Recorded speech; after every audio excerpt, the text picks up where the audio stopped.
Hello, this is Dr. Grande. Today I'll analyze the case of Joel Pellot. First I'll look at the background of this case, move to the timeline of the crime, then offer my analysis. Joel Pellot was born on May 31, 1978, and lived in Puerto Rico.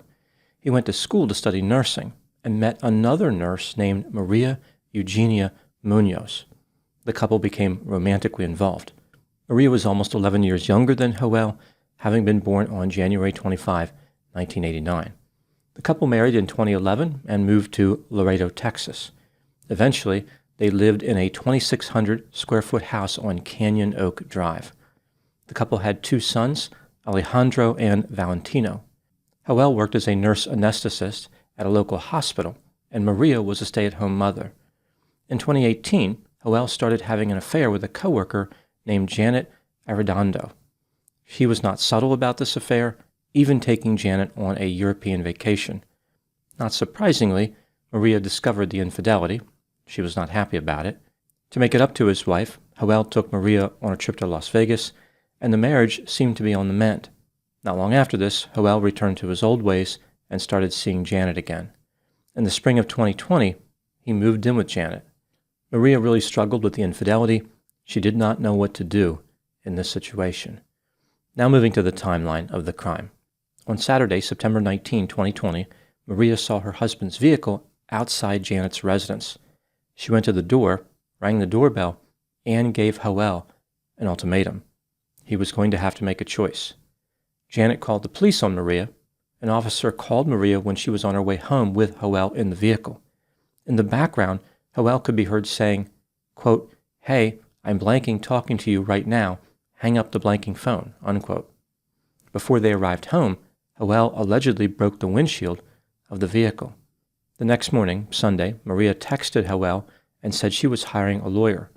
He replied, quote, "We can do this with minimal lawyer intervention. It's too much money," unquote. At about 1 a.m., now on Monday, September 21, Joel appeared to have a change of heart. He sent an email to Maria indicating that he was sad and hurting inside. He wrote, quote, "I want to sit down with you to talk without arguing, a heart-to-heart," unquote. They made plans to meet that night, Monday. Joel visited the family house, as planned. At 1:32 a.m., now on Tuesday, September 22, 2020, Joel Pellot called 911 and said his wife was unresponsive and possibly dead. He told the operator that he had given his wife a full bottle of pills. Minutes later, he discovered only 2 pills remaining in the bottle. First responders arrived and tried to revive Maria, but they were unsuccessful. She was declared dead at 3:58 a.m. Maria was 31 years old. Here is what the police found during the course of their investigation. Officers discovered a bag full of syringes and IV equipment in the house. On the stairs, there was a needle catheter. In the crease of Maria's elbow, there was a small wound, which looked like it had been made by a needle. Joel was interviewed at a police station. When he was in the interview room, he screamed, cried, and pushed furniture around. It was like he was having a temper tantrum. He told the police that he had moved out of the family house months ago and that he loved his girlfriend Janet. That night, he visited Maria to talk about their marriage. The couple had sex, and he went to take a shower. When he exited the shower, he came to believe that Maria had taken some clonazepam. This is a benzodiazepine often prescribed to treat anxiety. Joel admitted the medical supplies found in the house belonged to him because he had been taking steroids. At this point in the investigation, the police believed that Maria had died from a drug overdose. The problem is they didn't know what drugs were involved or how the drugs were administered. Maria could have been responsible for her own death. 4 months later, a toxicology report would answer a lot of questions in this case. As it turns out, Maria did die from an overdose, but there was no clonazepam in her system, as her husband had suggested. Rather, there were 7 other drugs: Demerol, morphine, ketamine, lidocaine, Versed, propofol, and Narcan. It appeared as though the propofol is the drug that caused Maria's death. In theory, Maria could have obtained all the drugs by herself, but several of these drugs are primarily used in hospitals. Joel worked in a hospital and had access to all the drugs. In January 2021, Joel was arrested and charged with murder. He made bail, only to be rearrested and charged with tampering with physical evidence with the intent to impair. Once again, Joel made bail. His trial started on March 20, 2023. 10 days later, on March 30, he was found guilty on both charges.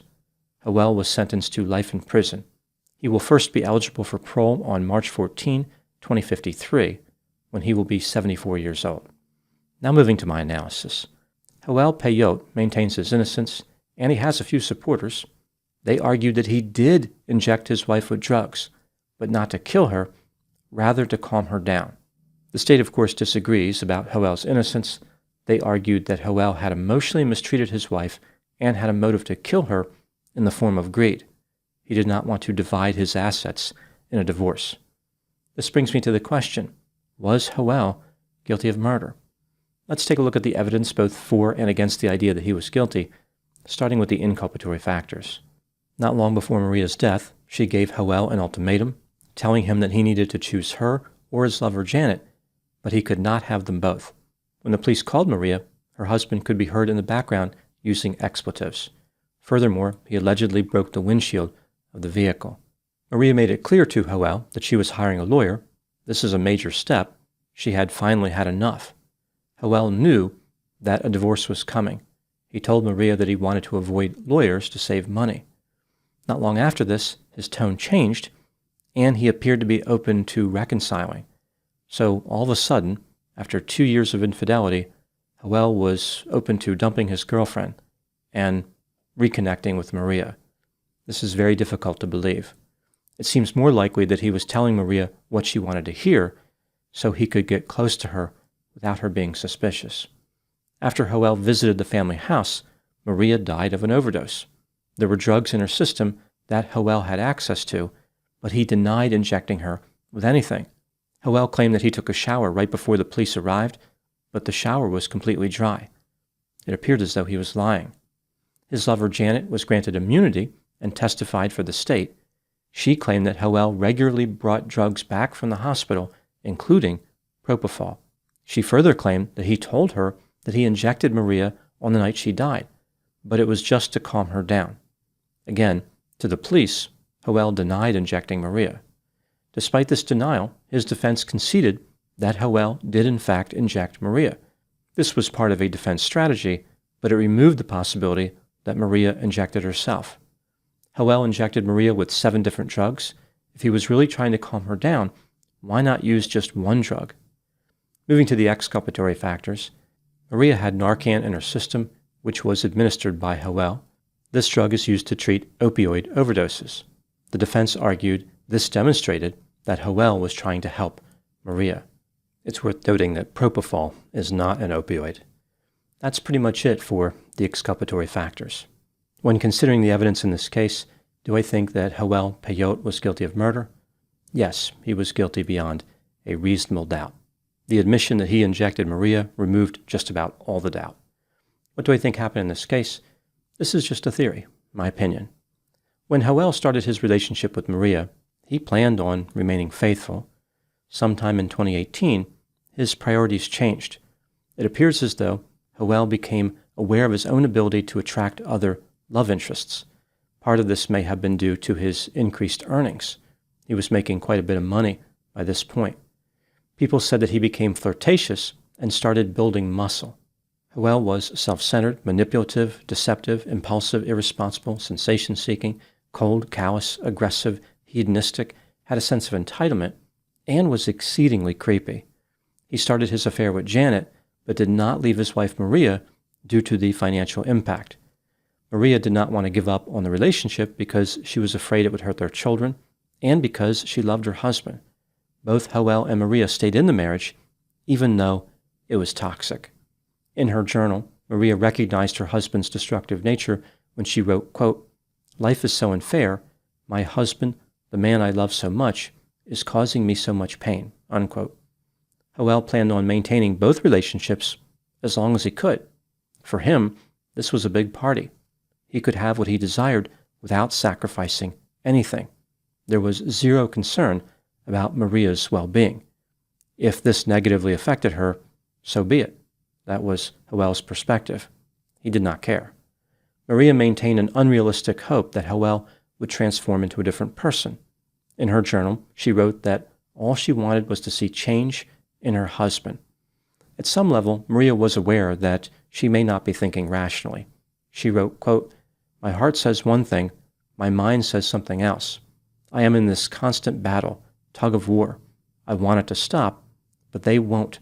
They keep me sad, and those are my tears," unquote. Joel's effort to manipulate Maria made her disoriented. She indicated that her future was foggy and unclear. She was haunted by her past and confused by her present. She did not want sadness, heartache, or for her mind to be tortured. Instead, Maria wanted laughter, peace, and happiness. Eventually, she realized that she was unwilling to tolerate her husband's behavior. She issued him an ultimatum after seeing his vehicle at Janet's residence. This observation solidified Maria's resolve. Now she was angry. This was a defining moment. Maria had finally stood up for herself. Unfortunately, it was also a defining moment for Joel. Just like Maria had enough, he did too. Joel had felt powerful for a long time. Things had been going his way. He came to believe he could get anything he wanted. He deceived Maria by acting like he was open to change. This was an effective manipulation tactic because this is what Maria was hoping for. She was desperate for Joel to change. He knew exactly what to say to effectively deceive his wife. Joel requested a heart-to-heart, but what he really wanted was a heart to stop. After visiting the family house, Joel injected Maria with a lethal combination of drugs. He may have laced a drink first in order to render her unconscious, or he may have simply manipulated her into not resisting the injection. Perhaps he told her that he was giving her something to help her relax. Joel included Narcan in the mix in case the police figured out that he injected her. This way he could argue that he tried to help her. Maria didn't stand a chance against her husband. She died believing he had changed. The only transformation Joel made was in a homicidal direction. Now moving to my final thoughts. Not long before Maria's death, she made a secret video recording with her cell phone. She and her husband were in a motor vehicle arguing about the marriage. Maria asked Joel, "What is it that you want me to do?" This approach is consistent with Joel having complete control of this relationship. He was cheating, yet Maria was coming to him wanting to know what she could do to preserve the marriage. Almost like this was her fault. She was the one who needed to change. In this moment, it was perfectly clear Joel was a cruel individual with no empathy. He would have taken everything from Maria, which is exactly what he would do not long after this. When affairs are discovered in a marriage, some people believe the offended party will always react by being angry and by having a desire to reject the offending party. They will always want to be done with a marriage due to the deep level of betrayal. In reality, the offended party is often the one who pursues the cheater. Maria's behavior is pretty common. What's unusual about it is how long she was willing to put up with the bad behavior. It's one thing to have this type of reaction a few weeks or even a few months after the discovery of an affair, but this affair had been going on for 2 years. Maria was trapped by her own belief in her husband's potential. Ironically, Joel was trapped in a similar way. He also had a massive amount of confidence in his potential. He believed he could get away with murder. Those are my thoughts in the case of Joel Pellot. Thank you so much for watching. I'll talk to you soon.